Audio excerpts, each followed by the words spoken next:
other people who passed the exam, who were part of the study group or not part of the study group. Now, in particular, Megan was not part of the study group, but I was asked her to maybe she can join and share her experience passing the exam. So what's going to happen now? That I'm going to ask a couple of questions, which are already on the screen, towards Megan. On the meanwhile, you guys, if you have any questions towards her, please put it into the chat. But once I'm finishing with those questions, you guys can, asking also questions. Please raise your hand, and one by one, we can go through the questions in this case. So let's do it this way.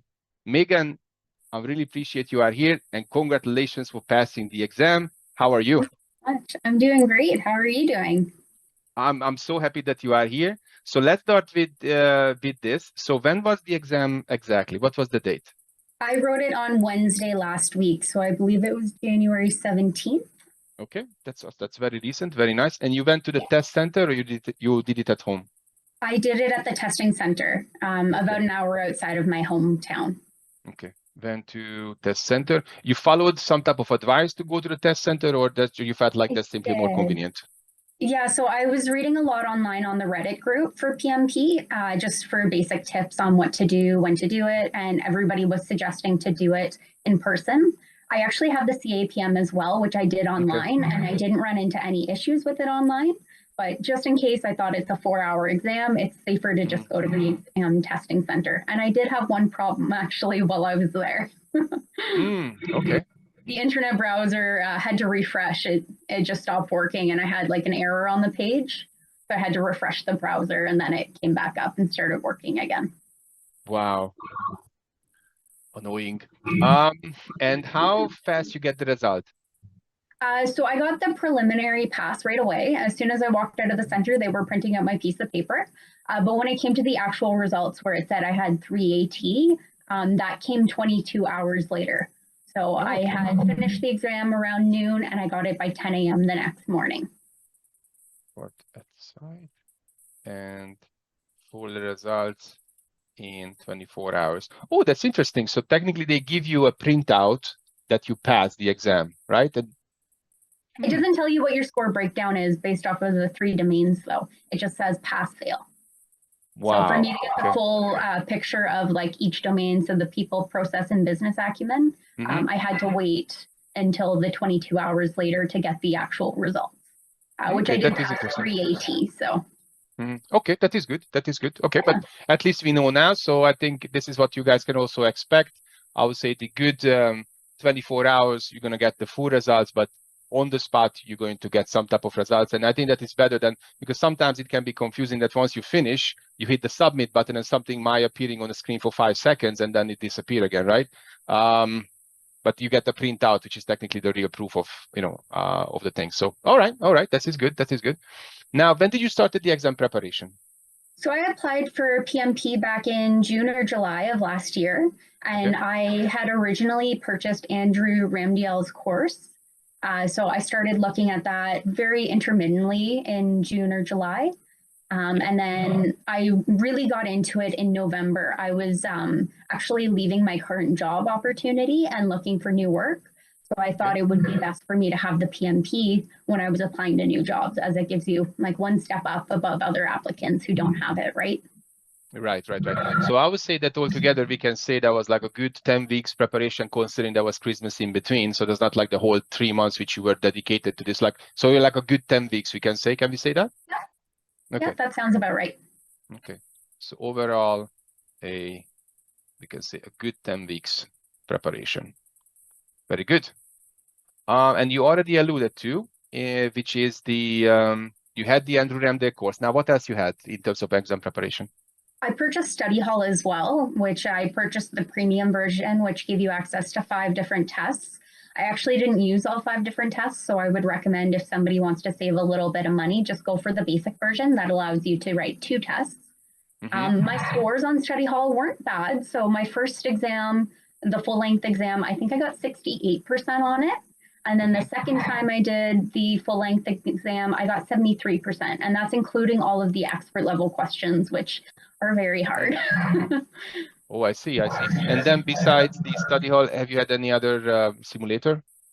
Nope, just the one from Andrew's course. I took that as well. And how you scored against Andrew's scores? Because I think he does have like 180 questions set as well, yeah? Yeah, I think I got 82 on that.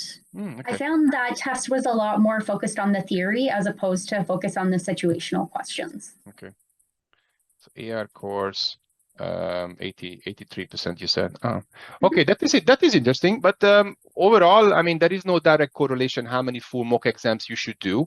My advice to anyone, I mean, you definitely need to do somewhere around 3 for sure. One to get to your benchmark, then how you actually been progressing, and definitely one before the exam you're sitting there as well. That's good. And so in terms of preparation materials, no other books, no other courses. Did you use like flashcards? Did you use notes from someone else or preparation book? So I actually used the Third Rock notes as well, just the cheat sheet version of them. You can buy them. It's a user on Reddit who provides them. So it's Third, and then the number 3, and then Rock. Oh, I would say that in terms of a lessons learned section, that visit the PMP related Reddit groups, you say? Yeah, there's a lot of great resources on there, and a lot of people will like reassure you if you post your exam marks. They'll be like, "Oh, I passed with these scores," so it's very helpful. It's a great sense of community. Okay, that's good. That's good. That's good. We're trying to do the same here as well with some live sessions, but that's okay. But I do felt like Reddit community is great. Even though I think they kicked me out after 6 months for some reason, but that's a different thing. All right. So how many days or hours you studied within a week?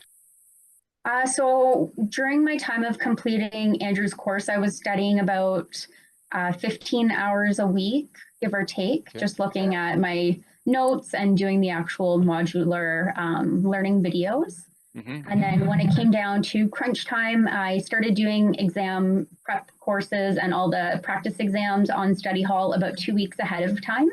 Yeah. So that I was spending probably, I don't know, I'd say about like 20 hours a week just going through practice tests over and over again. Okay, but if I break this down, these 15 hours into days, how many study days you did in a week?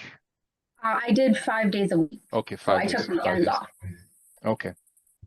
Okay, that is good, because technically on these sessions, what I like to say that, you know, the bare minimum you're looking at, I would say good 5 days per week, a good 2 hours on study days, you know, because technically you just need to maintain this kind of progress. And if you go over like pushing it for 4 hours, can you do 4 hours on every study day? Can you do 7 out of 7? That will lead into a burnout itself. So I would say that was a very moderate, 15 hours, sometimes you went beyond what the 2 hours. And, especially when you do like a course like Andrew Ramdale, I mean, you have a module of 2.5 hours. Now, once you finish 2 hours, you don't want to leave it for another half an hour for tomorrow just to finish off. So you're definitely going to, carry on and completing it. That's good.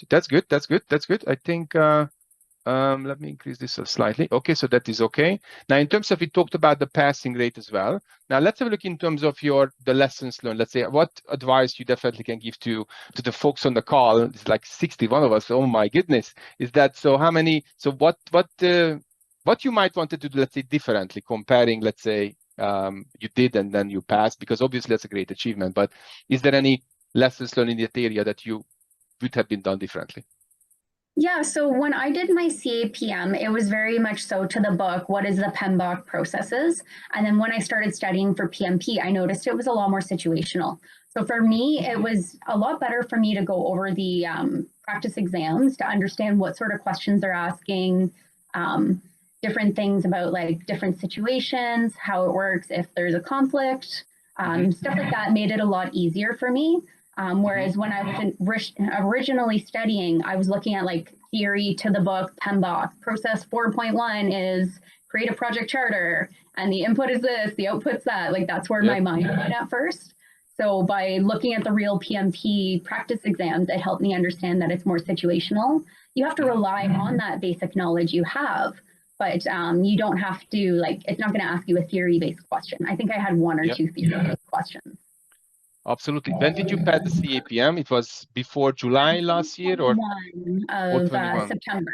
So it was before the exam content outline changed. It was just off of PMBOK 6.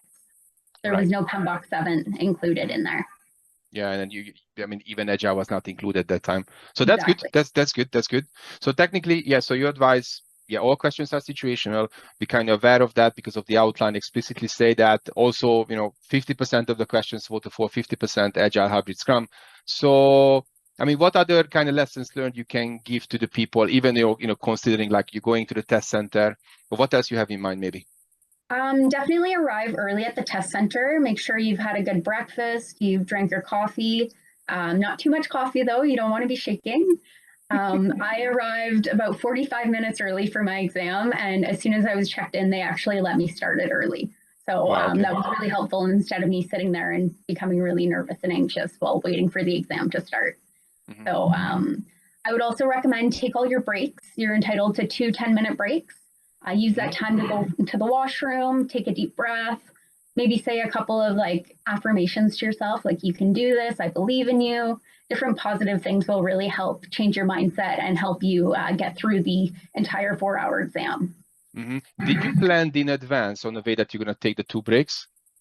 I didn't. Okay. What I did was I walked out, I walked to my locker, grabbed my water, went to the washroom, came back out, ate a snack, and then really just like thought positively to myself, like you can do this, you've got this, stuff like that. So I would say that that's good. What I would like to add here that I really like the idea that we plan this in advance. So my way of looking at it is that you need to have a strategy. And the strategy should be, let's say you finish 60 questions within 70 minutes. This way, you're not going to running out of time, and you're also going to be able to have the break, which is in this case going to be super crucial because overall, like you did the full mock exams, the goal shouldn't be that I'm doing, like 100 and whatsoever questions every day. Nobody can do that. So you need to break it down into more simplified, easier, consumable portions. And in that case, that's why I would say that make sure you have a strategy. And a strategy will be what I recommend is 60 questions in 70 minutes, and that will give you the pace as well. Because I would say that the most intimidating thing on the exam, and Megan, you can confirm that, is that you have the clock ticking on the right hand side, and there's a countdown which will mess you up if you see this first time, and yeah, it can really take you off track and annoy you all day. I mean, the entire duration of the exam. The other tip that I would mention is make sure you're very cognizant of time. So when I was doing the exam, as a PM, you have to make decisions. You're going to be rushed in the situation of actually working. So when it came to writing a question, if there was 4 answers, I would try to knock out at least 2 of them. Right. Make sure that those 2 were incorrect. And then between the last 2, you would pick the one that is the best situation. So really use that process of elimination and go with your gut. If you think one is better than the other, pick it and move on to the next question. I ended up finishing with, I think it was 1 hour and 20 minutes left of time. Just by going through that process of making sure I'm making my decisions quickly, I'm going with my gut, and making sure that I'm not being too like wishy-washy when it came to questions of like, oh, is it this, is it that? Like, don't pester over something. Just go with your gut, make that decision, and move on to the next question. I would say that is awesome. I think the final question I have for you, because there are also, if I look into the chat, so yeah, Paul was kind enough to add in the Reddit channels into the chat. So if you guys looking for that is there. Also, there will be some questions from Shangamira and Hirikesh. My question is that, so when you did this, technically the 60 questions, because we took the break.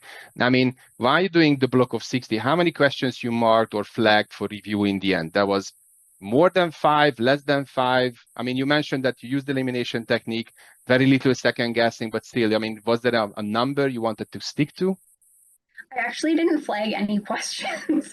I just went with my gut for every question that I was unsure about. I reduced it down to 2, and I was like, okay, I have to make a decision here. Based off of my prior experience being a PM, I'm going to go with this situational answer. Perfect. I mean, that's a right way of looking at it, because many people will say that, okay, I carry on doing the test, I'm not taking the break or taking one halfway through, and for the second set of 90, they say, oh my God, I finished half an hour earlier and still have to review like 40 questions. And that's where things are going to the very, very, very wrong direction. All right. I think this is awesome. Megan, congratulations. This is a major, major achievement, which technically you can benefit of that already. And technically, and looking forward in 1, 2, 3, 4, 5 years time is going to be even more beneficial looking forward, since there's so much need for the PMPs. So that was all from my questions perspective.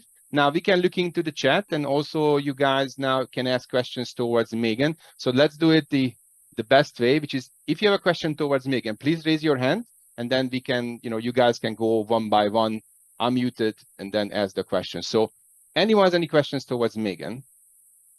I can also go through the chat. I saw a couple pop up, so I can go through and I can answer those as we go through more of your content throughout this hour session as well. You're reading my mind with this, absolutely. But let's go with if somebody would like to ask the question on the spot. Of course, yeah. If anybody has anything, let me know. I'm happy to help.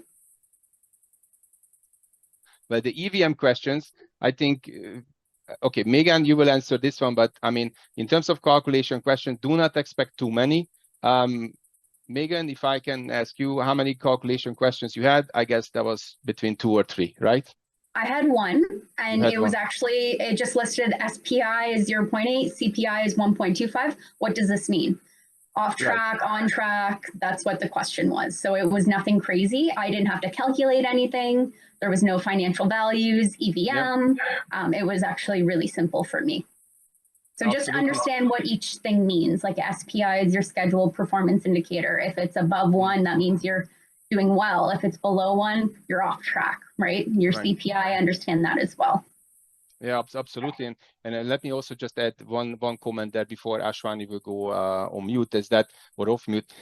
Now, for you two all to understand, so PMP is also changed. Now, the PMP is not based on all the materials which PMI put out there. Instead, it's based on the exam content outline, which is a very niche and narrow content. Now, what does this supposed to mean? That PMI is more keen that you answering questions against areas where you do actually been both on agile and waterfall. What I mean by that, conflict management, communication, stakeholders, leadership. You're going to get way much more questions on that. And PMI realized that, answering or asking you calculation questions, I mean, each and every company do this slightly differently, or your worst case scenario, you will Google it up. So it's no longer, let's say, that as needed as it was, like, say, 3 years ago, where we knew exactly there were like 20 calculation questions, which technically looks like an easy win. If I know the formula, I can answer it correctly. So final thought on this, if any of you stressed out by the calculation questions, I entitle you not even answer them. You pick answer A and you move on, because there will be still plenty of questions which you can answer correctly and pass the exam. So if the calculation is stressing you out, do not even do them. Okay, so that's my humble advice on that. Okay, Ashwani, you can go next with the question. Hey, thanks, Gaber. Yeah, I had the same question. Like, I went for one of the tests a few days back, and they allow to write down the formulas before the test starts. Is that a good idea or not?